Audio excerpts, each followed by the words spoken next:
Hi, it's KCCK's Culture Crawl.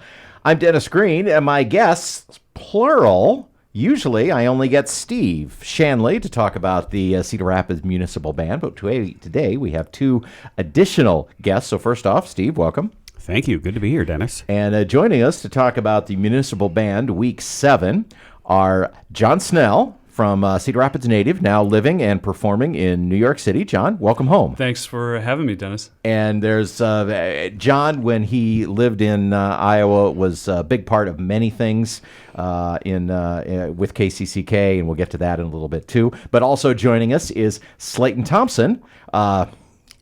If I have to explain to you who Slayton Thompson is, you probably just have not lived in Cedar Rapids for very long. Everyone knows Slayton. But Slayton is a retired music educator, used to direct the Grant Wood Drum Corps that was a huge deal and performed at presidential inaugurations, and continues to be a positive force in our community and our music community in particular. And I haven't even given him a chance to say hi yet. Hi, Slayton. Hi, Dennis. and all a little overwhelmed, and we'll get to that as well. So, Steve, I'm going to have you set this up because the centerpiece of this week's concert is something that involves both these gentlemen. It is. This is going to be a great concert week. We are breaking in a brand new performance venue, Hughes Park, on Wednesday, which will be at 7:30. And extra special for the brand new Hughes Park venue is free ice cream for the children. You heard that correctly. Jeff Schmott from Rubicon Photo and the Co-College Music Department are both sponsoring free ice cream for the children. So if you got kids, bring them, and we'll get them all sugared up before we send them home to you. But we've got an ice cream truck there, and encourage you to come check that out. So great week. We're celebrating the beginning of the Olympic Games with an Olympics medley. We've got the Count Basie medley, which we're going to play, which we haven't used in a few years. And then brand new to the band, I'm especially excited about it, music from How to Train Your Dragon. So not going to want to miss any of that stuff. These two gentlemen, however, don't have anything to do with any of those. So I wanted to get all of that out of the way so we could get sort of to the main course, as it were. So a few years ago, I knew that Slayton had asked John to write a piece for him to play on harmonica. And Slayton has played with the Municipal Band a couple times in the past on harmonica, and usually arrangements I've done or stuff that we've worked as a way to figure out how to get him featured. And we thought it might be cool to have John's piece written out for the full concert band to play. And so John and I started talking about that as an option. And after a while, I kind of got the impression that maybe John wanted to try something different. And I said, you know what? I totally trust you. And John was kind enough to write a brand new piece for Slayton, specifically for this performance, specifically for this band. So, John, before we start talking about the piece, I promised that we were going to talk a little bit about what you're up to in New York City, where you are, very, very busy in performing and composing and all kinds of things. Yeah, just been up to various projects there. I do a lot of performances based in a church that I do some music directing work at. I also have been doing some off-Broadway sub opportunities on keyboard, doing a lot of freelance composing stuff, and have been teaching both at the Manhattan School of Music pre-college division here in their jazz program for the last few years, as well as my own private studio. Any off-Broadway shows that we would know? It's I don't know if you would know it, but the show that I've been subbing on is Titanic off Broadway. Oh. I wish I knew the name of the award. It was an award-winning off-Broadway musical. Been fortunate enough to have a sub opportunity to play on that musical. Very, very funny. show. Very fun. And of course, while you were here, of course, you were a member of the Washington High School music program. Absolutely. Where a high school teacher named Steve Shanley was, that was before Steve went to Co. So you were directed by Steve back in the day. Absolutely. You and I, people remember you from Commons Collective, which Yes. was a band that played around here a lot and that we got to feature a lot. And this week in particular, I'm thinking about you because this is Jazz Band Camp Week. Steve is one of our teachers, and Jon was in our very first middle school jazz band camp back in 2006. Yeah, an incredible camp, incredible opportunity, and so great to come back and work with all of the people that I've known for so long that have been so important in my own development here too. So just really, really glad to be here. So Jon, tell me about your relationship with Slayton. How did you guys get to know each other? Well, I don't even know exactly when we first met, but Al Naylor for sure. Yeah. And through Steve as well. And I remember too, you came to many of the performances that we did at the Campbell Steele Gallery and sat in several times for that. Very, very supportive at the Iowa City Jazz Festival. Various things. Too many that I can't even recount all of them. So tell me a little bit about the piece you wrote. Yeah, so the piece specifically was very much inspired by some music that Slayton had sent over to me, and so when I was thinking about writing this piece in particular, took some inspiration from a few different pieces that Slayton had sent over to me, and decided to write a new piece to feature his harmonica playing. So Slayton will be soloing with the municipal band on this piece. What's it called? The piece itself is called Kingdom Making. Kingdom Making. Yeah. Okay.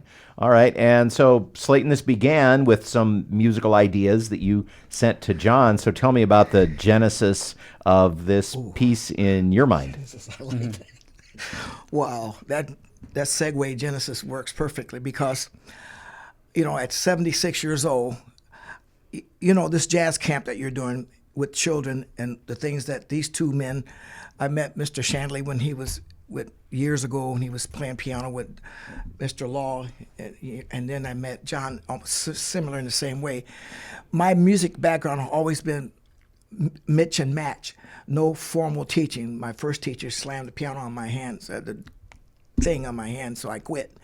And then I wanted to be in a drum corps, the Phantom Regiment, and I was in 1955, and I didn't play like everybody else, so they put me on cymbals, and I was like 8 or 9. But I always would go home and practice, and I idolized Gene Krupa, Cozy Cole, Buddy Rich, and all those guys, and my dad. He was a musician, but he didn't teach us anything because he didn't want us really to go in the world to be having to use a green card, So it was kind of really strange. So I got to do stuff in church, sing and chew gum. But so I formed the All City Drum Corps because I thought, what could I do that these kids need that I didn't get? So I just put aside musical training. I said, that's not going to stop me. I'm going to learn wherever I can learn. And then when you meet this gift, this gratitude of these two men, and then you're around all those people in that orchestra who are gifted. See, I see music as kingdom making, and that's the name of the song.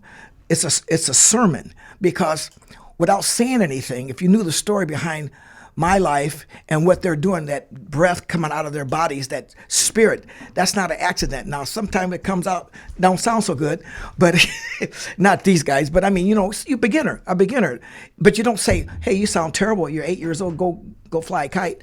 No, you go, hey, I can work with that. And that's what these guys do. They're shepherds. Sheep don't follow anybody but the shepherd, right? And so when he holds that baton up, to me, it's a staff. Follow me. And then when you can write it, I thought about Jose Feliciano last night and Stevie Wonder, and I was thinking, how does he read music? Well, can you read music in Braille? Well, you can.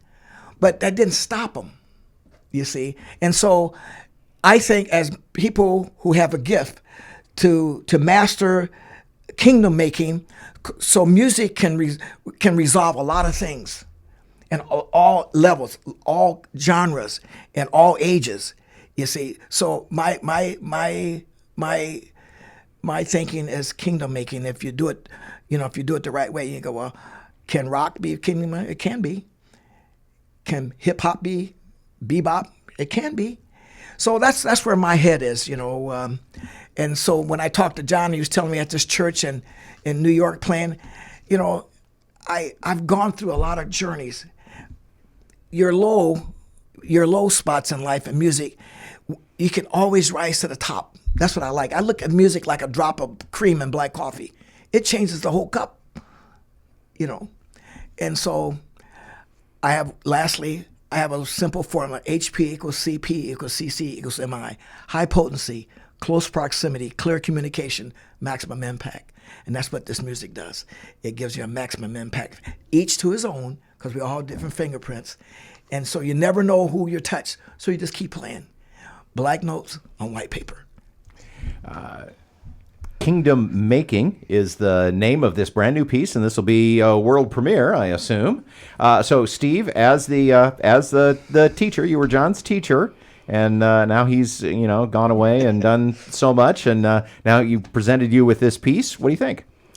Well, I should point out that by the time he was in about 10th grade, I had more or less run out of things to teach him and started sending him other places. So there were times when I could give him suggestions for things to maybe play or consider, but by that point he was playing a lot better than I was. And he wrote and arranged a couple of things that we performed when he was a student that, again, were better than anything I wrote when I was in college and trying to take classes for learning how to do all of that. So I want to be very clear about that. So I was not surprised at all how great the piece was when he sent it to me. What I was a little surprised about, and I told you this, John, people who are that brilliant as musicians sometimes have difficulty understanding the assignment.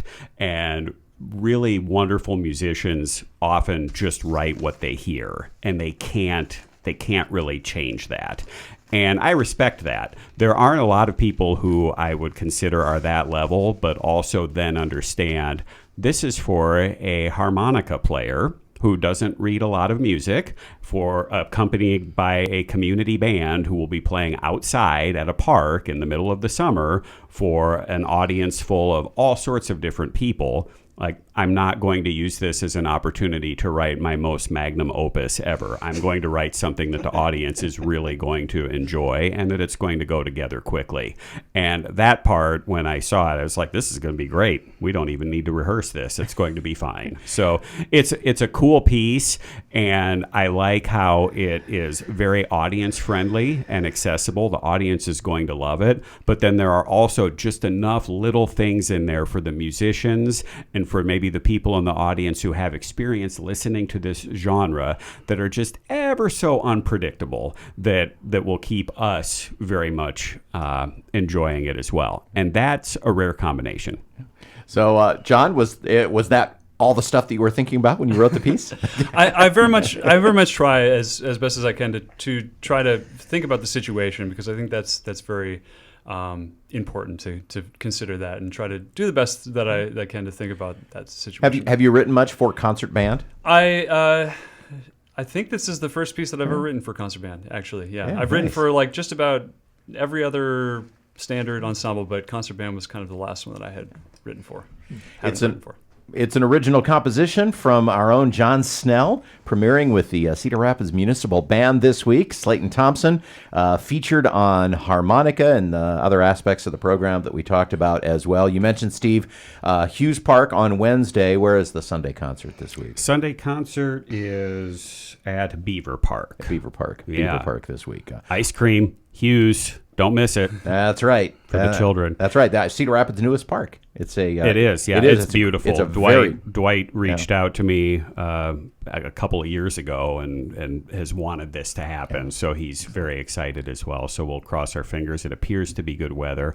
I want to follow up very quickly on something Slayton mentioned in passing. He and I first met at a community band. It was the Marion Community Band. Oh, okay. Well, I know you mentioned David Law, and I thought, maybe that was the Marion Community Band. And for our listeners who maybe don't know, the Cedar Rapids Band, that's a professional audition-only group. The Marion Band is completely different and also awesome in its own way. David welcomes anybody to play, and he's always done it that way.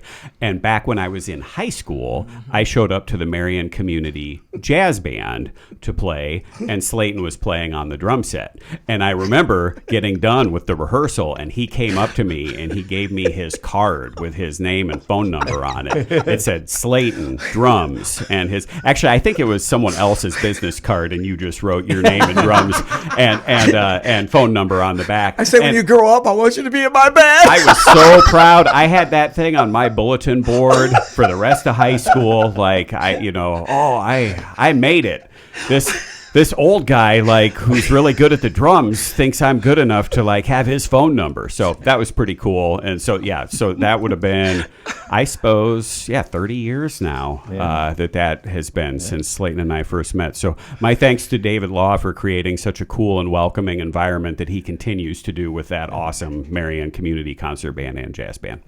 Excellent. Well, this has been great fun. I've been so looking forward to getting the four of us all together ever since Steve told me about this piece. It's this Wednesday at Hughes Park in Cedar Rapids and Sunday at Bever Park. And John, are you going to be here for both performances, or do you have to go back? I'll be here for both. So Excellent. I'm excited Excellent. to check out both performances. Yeah. Yeah. You can also see No free ice cream for you. You're too old. John, if people are more interested in your music and finding out more about what you're up to and your different, because I know you've got recordings and stuff out there, where can they find you online? And books. Oh, that's right. Yes. Yeah. So two places. One, my website, jonsnell.com. The other place that I have kept things up to date is my YouTube channel, which is at Jon Snell Piano. Yeah. Oh, yeah. And there's you're always putting little noodlings up there that are just delightful to hear. Thanks. Yeah. Very nice. Well, and it's so great to have you back home. Thank you. Again. Thank you so much for having me. I'm just really thrilled to be here with all of you. Yeah. Yeah. Thanks very much to all of you. Looking forward to two great shows this week. You can hear The Culture Crawl live on the radio many weekdays at 10:30, or download the podcast, watch or listen on your own schedule at kcck.org/culture, or using your favorite podcast app. You can watch our videos on the KCCK Facebook or YouTube channel, too. Our producer is Lydia Kilgore. I'm Dennis Green. I'll talk to you later.